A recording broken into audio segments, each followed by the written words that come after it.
2021 সালে জেলা শহরের দুটি ভাড়া ভবনের অস্থায়ী ক্যাম্পাসে শুরু হয় কুড়িগ্রাম কৃষি বিশ্ববিদ্যালয়ের কার্যক্রম।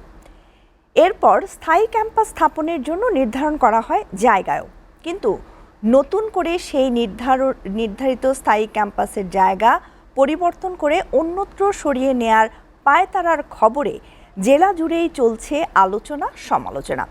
দর্শক, এই বিষয়ে কথা বলতে কুড়িগ্রাম থেকে আমাদের প্রতিনিধি জাহিদুল ইসলামের সাথে যুক্ত হচ্ছেন বিশিষ্টজনরা। আমরা সরাসরি চলে যাচ্ছি তার কাছে। জাহিদ, কুড়িগ্রাম কৃষি বিশ্ববিদ্যালয়ের কার্যক্রমের বিস্তারিত আমাদেরকে জানাবেন। শ্যামলী, আপনি যেমনটি বলছিলেন, কুড়িগ্রামে দীর্ঘদিনের আকাঙ্ক্ষা ছিল একটি কৃষি বিশ্ববিদ্যালয়। এটি একটি কৃষি প্রধান জেলা। এখানে নদ নদী অনেকগুলো, 16টি বেশি নদ নদী এবং চরাঞ্চল রয়েছে। চরাঞ্চলে বিভিন্ন ধরনের অর্থকরী ফসল হয়। সে কারণেই কিন্তু এই জেলার মানুষের প্রত্যাশা ছিল যে একটি কৃষি বিশ্ববিদ্যালয় হলে এই জেলাকে ব্র্যান্ডিং করবে, সেই সাথে এই জেলার যে কৃষিতে এগিয়ে নেওয়ার জন্য বিশেষ ভূমিকা রাখবে। সেই লক্ষ্যেই কিন্তু কুড়িগ্রাম জেলায় কৃষি বিশ্ববিদ্যালয় বাস্তবায়নের একটি অনুমোদন হয়েছে 2020 সালে, এবং 2020 সালের 22শে সেপ্টেম্বর কিন্তু এটি অনুমোদনের পরে কিন্তু 2024-25 শিক্ষাবর্ষে দুটি ফ্যাকাল্টিতে চালু হয়েছে, এবং সেটি আপনার এটি কিন্তু একটি ভাড়া অস্থায়ী ক্যাম্পাসে চালু হচ্ছে। তো এই এখন পর্যন্ত এই কৃষি বিশ্ববিদ্যালয় স্থাপনের জন্য কুড়িগ্রাম থেকে 3 কিলোমিটার দূরে নারিয়ার দোলা নামক একটি স্থান ইউজিসি বিশ্ববিদ্যালয় মঞ্জুরি কমিশন সেখানে নির্ধারণ করে রাখে, এবং তার ওই ধারাবাহিকতায় কিন্তু দুইটি অস্থায়ী ক্যাম্পাসে চলছে। এবং এই স্থায়ী ক্যাম্পাস না হওয়ার ফলে কিন্তু আরো বিষয় বাড়ানো সম্ভব হচ্ছে না ছাত্রদের জায়গা সংকুলন না হওয়ার কারণে। তো সেটি বাস্তবায়নের দাবি জেলাবাসীর। এই বিষয়টি নিয়ে এখন নতুন করে কিছুদিন আগেই জেলা প্রশাসকের হল রুমে ইউজিসি কর্তৃপক্ষ আসছিল, এবং সেটিকে স্থানান্তরণের একটি সেখানে আলোচনা হয়। সেই আলোচনার পর থেকে জেলাবাসী কিন্তু একটি উদ্বেগের মধ্যে রয়েছে, এবং বিভিন্ন সময়ে মানুষ বিভিন্ন কথা বলছেন। আমরা সেই বিষয়ে এখন এই মুহূর্তে কয়েকজন বিশিষ্টজনের সঙ্গে কথা বলতে চাচ্ছি। আমি জানতে চাবো আমাদের এখানকার জেলার জনাব শফিকুল ইসলাম বেবু, সিনিয়র যুগ্ম আহ্বায়ক জেলা বিএনপি ও চর উন্নয়ন বাস্তবায়ন পরিষদ জেলা সভাপতি। আমি ওনার কাছে জানতে চাবো যে এই যে একটা বিশ্ববিদ্যালয় আমাদের কুড়িগ্রামে হওয়ার যে প্রক্রিয়া, এটি নিয়ে সমাজে বিভিন্ন ধরনের কথা আলোচনা হচ্ছে। এক্ষেত্রে জেলাকে ব্র্যান্ডিং করবে, সে অনুযায়ী দ্রুত এটি বাস্তবায়নের লক্ষ্যে আপনি কি মনে করেন যে কিভাবে, কোথায় হলে দ্রুত যেন বাস্তবায়ন হয়, এটা কি প্রক্রিয়া আছে, আপনি একটু বলবেন। ধন্যবাদ। আপনারা জানেন যে কুড়িগ্রাম বাংলাদেশের মধ্যে দরিদ্র জেলাগুলোর মধ্যে একদম সর্বনিম্নে অবস্থান করছে। প্রায় 70.8% দরিদ্র লোক এখানে বসবাস করে। চরও আছে প্রায় 8.5 লক্ষ বর্গ কিলোমিটার চর, এবং 5.5 লাখ লোক মানুষ এখানে বাস করে। তা আসলে যে উদ্দেশ্যে সরকার বা তৎকালীন সরকার কৃষি বিশ্ববিদ্যালয়টাকে প্রতিষ্ঠা করেছিল, আসলে তাদের উদ্দেশ্যটা মহৎ ছিল। আমরা তার ফল পাচ্ছি। তা বিশেষ করে এখন যে সমস্যাটা হয়েছে, আপনি একটু আগে বললেন যে নালিয়ারদোলা নামক জায়গায় একটি কথা হয়েছিল, কিন্তু ওইটা যদি মীমাংসিত হয়ে যেত, যে যদি ওই গভর্নমেন্ট যদি করতো তাহলে ভালো হইতো। কিন্তু দেখেন, আমরা 17 বছর তো ক্ষমতায় বাইরে ছিলাম। এখন আমাদেরকে তো সেই সময় বিশ্ববিদ্যালয় জায়গা নির্ধারণ কোথায় হবে আমাদেরকে তো ডাকা হয়নি। এই কারণে আমাদের যেহেতু আমাদের দল বাংলাদেশ জাতীয় দলকে জনগণ আমাদের সেবা করার সুযোগ দিয়েছে, যাতে আমাদের কিছুটা এত মানুষের অভিব্যক্তি শুনতে হয়। এই কারণে আমরা মনে করছি যে নালিয়ারদোলা জায়গাটি যদি মীমাংসিত হয়ে যেত তাহলে ভালো হতো। বর্তমান যে পরিস্থিতিটা হয়েছে, যে আপনি একটু আগে বললেন যে জেলা প্রশাসক মহোদয় জনাব অন্নপূর্ণা দেবনাথ মহোদয় গত 27 যে জুলাই বুধবার আমাদেরকে ডেকেছিল, আপনিও ছিলেন, অনেক সাংবাদিক ছিল, অনেক সব পার্টির নেতৃবৃন্দ ছিল। তারা কিন্তু আমি বিশ্ববিদ্যালয় মঞ্জুরি কমিশনের যিনি সদস্য এসেছিলেন, যে টিম নিয়ে এসেছিলেন, তার কাছে কিন্তু আমরা জানতে চেয়েছিলাম যে আপনাদের আসলে এই আজকের এই সমাবেশটা কি। তারা বলেছিল যে আমরা জায়গাগুলো দেখবো, দেখার পর তারপর সিদ্ধান্ত নেব। আমার বক্তব্য হচ্ছে যে বিশ্ববিদ্যালয় মঞ্জুরি কমিশন জায়গা দেখুক বা কোথায় হবে সেটা আমার বিষয় না। যেমন আপনি বলেন অক্সফোর্ড একটা জায়গা, সেই জায়গাটা কিন্তু মানুষ চেনে না, কিন্তু বাট অক্সফোর্ড বিশ্ববিদ্যালয় বললে সবাই চেনে। আমরাও চাই যেমন মনে করেন বাংলাদেশ কৃষি বিশ্ববিদ্যালয় ময়মনসিংহ, কিন্তু সবাই বলে ময়মনসিংহ কৃষি বিশ্ববিদ্যালয়। আমরাও চাই এমন একটা ব্র্যান্ডিং একটা ইউনিভার্সিটি কৃষি বিশ্ববিদ্যালয়, সেইটাকে কুড়িগ্রামকে রিপ্রেজেন্ট করবে। এখন জায়গার ব্যাপারে যেটা বলতেছেন, এখানে অরিজিনালি মানুষের যেটা অভিমত সেটা হচ্ছে নালিয়ারদলা একটা আগে থেকে তো আপনি জানেন যে গত সরকার সেটা কি করার চেষ্টা করেছিল। পরবর্তীতে ধল্লার ওই পরে যেখানে ভুটানিজ যে জোন হবে, অর্থ জোন, সেখানেও অনেক মানুষের অভিমত ব্যক্ত করেছে। তৃতীয়ত আমি যেটা দেখলাম যে অর্থাৎ আরকে রোড, কুড়িগ্রাম রংপুর রোডের পাশেই এবং হলুখনা নামক একটা যে ইউনিয়ন রয়েছে, সেখানে মহিষপুরি একটা জায়গা, সেখানেও একটা জায়গা আছে, সেখানেও অনেকে ব্যক্তি অভিমত দিয়েছে যে সেখানেও করা হোক। এই যে আমরা ক্যাসাল, এই ক্যাসাল আমরা চাচ্ছি না।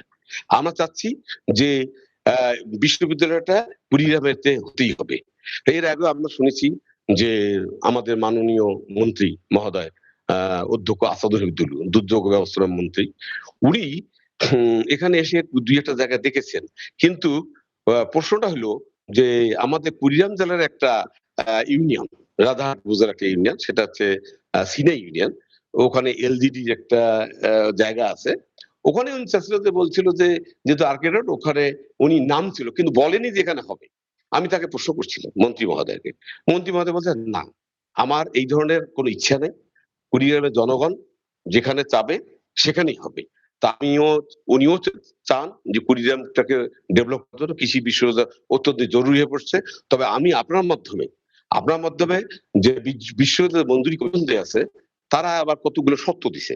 শর্তের মধ্যে রয়েছে যে সেই শর্তগুলোর মধ্যে বলছে যে সেখানে যেন সরকারি জায়গা থাকে, আবার যদি কম ইয়েতে আবার কম টাকায় যাদের জায়গা কেনা যায়, বা ক্যাম্পাসটা 250 একরের মধ্যে হইতে হবে কিন্তু। তা এই কারণে আমরা বলবো যে যেখানে করুক, আপনার মাধ্যমে খুব দ্রুত যেন এটা করে। না থাকলে এই যে 240 জন আপনি বললেন, 240 জন ছাত্র 2 ফ্যাকাল্টি, একটা কৃষি মৎস্য, তাহলে আপনার ভেটারিজ আছে, আরো এগ্রি ইকোনমিক্স আছে, অনেক সাবজেক্ট, সেগুলো তাহলে কোথায় হবে? এই অস্থায়ী কার্যালয় আমরা চাই না। ধন্যবাদ আপনাকে। আমরা এই মুহূর্তে আরেকজন সুধীজনের কাছে যাব, তিনি মাহফুজুর রহমান টিউটর, সাংবাদিক, বৈশাখী টেলিভিশন এবং সাধারণ সম্পাদক, প্রেস ক্লাব কুড়িগ্রাম। আমি ওনার কাছে জানতে চাবো যে এই বিশ্ববিদ্যালয় নিয়ে এখন আমরা নতুন করে গুঞ্জন শুনছি, এটি বাস্তবায়নের লক্ষ্যে আপনি কি মনে করেন যে কিভাবে দ্রুত সম্ভব যাতে জেলা এই কৃষি বিশ্ববিদ্যালয়ের মানে সুফল পেতে পারে? ধন্যবাদ আপনাকে। আমরা কিছু বিষয়ে একদম নির্ধারিত সেটেল ইস্যু ছিল এটি, যে কুড়িগ্রাম বিশ্ববিদ্যালয়ে তদানীন্তন সরকার তখন এই জনমত জরিপ করে নির্ধারণ করেছিল। আজকে যে সমস্ত জায়গার কথা উঠেছে, সেই সমস্ত জায়গাগুলো তখনও তারা নির্বাচিত করতে পারেননি, এবং সে কারণে সর্বসাধারণের এবং সর্বসম্মতিক্রমে এই নালিয়ারদোলায় একটি নির্দিষ্ট হয়েছিল যে সেখানেই আমাদের এই কুড়িগ্রাম কৃষি বিশ্ববিদ্যালয় হবে। এবং এইদিকে আমাদের কয়েকটি উপজেলাকে সংযোগ করতে পারবে এই বিশ্ববিদ্যালয়টি, এবং রেল যোগাযোগ এখানে রয়েছে। এদিক দিয়ে আমাদের এখন নতুন করে আমাদের আরেকটি জেলা যেটি গাইবান্ধার, সেদিক দিয়ে একটি হরিপুর ব্রিজ হয়ে সেদিক দিয়ে আমাদের কানেক্টেড করেছে। এবং সর্বোপরি আমাদের দুইটি উপজেলা যে দুইটি আমাদের ব্রহ্মপুত্র নদ দ্বারা বিচ্ছিন্ন, সেই দুইটি উপজেলাও ঠিক এদিকেই, এবং সার্বিকভাবে সব দিক থেকে চিন্তা করে এটি নির্ধারিত হয়েছিল। সে কারণে আমি মনে করি এই নির্ধারিত বিষয়টিকে নির্ধারিত জায়গায় রেখে অতি দ্রুত আমাদের এই কৃষি বিশ্ববিদ্যালয়ের স্থায়ী ক্যাম্পাস নির্ধারণ করা হোক, এবং সেই লক্ষ্যে আমাদের এগিয়ে যাওয়া উচিত। ধন্যবাদ। ধন্যবাদ আপনাকে। আমি আর একটু জানবো বিশিষ্ট সাংবাদিক, সময় টেলিভিশন বাদশা সৈকতের কাছে, তিনি কি মনে করেন এই বিশ্ববিদ্যালয় স্থাপনে কি ব্যবস্থা নেওয়া উচিত? আমি মনে করি যে আসলে কুড়িগ্রাম জেলা এটা একটা সীমান্তবর্তী জেলা, এবং এটি বাংলাদেশের মধ্যে এই জেলাটি সবচেয়ে বেশি বৈষম্যের শিকার, এবং এখানে কোনো শিল্প প্রতিষ্ঠান কিন্তু নেই। এবং তৎকালীন যে সরকার যে কৃষি বিশ্ববিদ্যালয়টা এখানে দিয়েছে, কারণ কৃষি নির্ভর এটি জেলা, এবং এখানে প্রায় 4.5 শতাধিক চরাঞ্চল রয়েছে। এই কৃষি বিশ্ববিদ্যালয়টি দিয়েছে, এবং তৎকালীন সরকারের যারা কুড়িগ্রাম জেলায় যারা আওয়ামী লীগের ক্ষমতায় ছিলেন, তারাও কিন্তু এই যখন এ ধরনের মিটিং হয়েছে যে কোথায় জায়গা নির্ধারণ হবে, তখন তারাও কিন্তু এই নালিয়াতগোলায় চায়নি, যেটি নির্ধারণ করা হয়েছিল। তারাও কিন্তু চায়নি। তারপরও কিন্তু এটা সর্বসাধারণের মতামতের ভিত্তিতে সেখানে হয়েছে। তবে আমি সর্বশেষ যে কথাটি বলবো, এখানে কোনো ব্যক্তি স্বার্থ নয়। এখানে আমি মনে করি যে এখানে কুড়িগ্রামের মানুষের চিন্তা করে, কুড়িগ্রামের যে সার্বিক উন্নয়নের চিন্তা করে একটা নিরপেক্ষ দৃষ্টিতে এই বিষয়টা দেখা হবে, এবং যেখানে করলে ভালো হবে সেই জায়গাটিতে যেখানে সব ধরনের সুবিধা আছে সেখানেই এটা হোক। এটা নিয়ে কোনো রাজনীতি না হোক, এটা আমার চাওয়া। ধন্যবাদ আপনাকে। আর একজন আছেন আমাদের সুধী, তার কাছে জানতে হবে যে এই বিশ্ববিদ্যালয়ের দ্রুত বাস্তবায়ন এবং এর সুফল পেতে আপনার মতামত কি?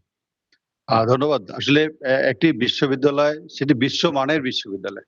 আমরা এটিকে পাড়া মহল্লার কোনো প্রতিষ্ঠান মনে করি না। আমরা মনে করি এই বিশ্ববিদ্যালয়টা প্রতিষ্ঠা করতে যেমন বিশ্বমানের তৈরি হবে, শিক্ষার্থী বের হবে, সেই মানের শিক্ষার্থীকে কিন্তু সেই রকমের তাদের আবাসনের ব্যবস্থা এবং তাদের যাতায়াতের ব্যবস্থা, তাদের অন্যান্য সুবিধা দিতে হবে। তো সে কারণে শহরের কাছাকাছি শহর লাগা এবং যোগাযোগ ব্যবস্থা, এগুলো সব দিক বিবেচনা করেই যেটি নালিয়াতগোলায় হোক বা অন্য কোনো জায়গা হোক, এরকম জায়গা নেওয়াটাই আমি মনে করি সবচেয়ে ভালো। ধন্যবাদ আপনাকে। আমি যেমনটি শুনছিলেন আমাদের সুধীজনরা, আমি যেমনটি জেনেছি, সাংবাদিকতা করতে গিয়ে জেলার মানুষের সঙ্গে, অনেক মানুষের সঙ্গে কথা বলেছি।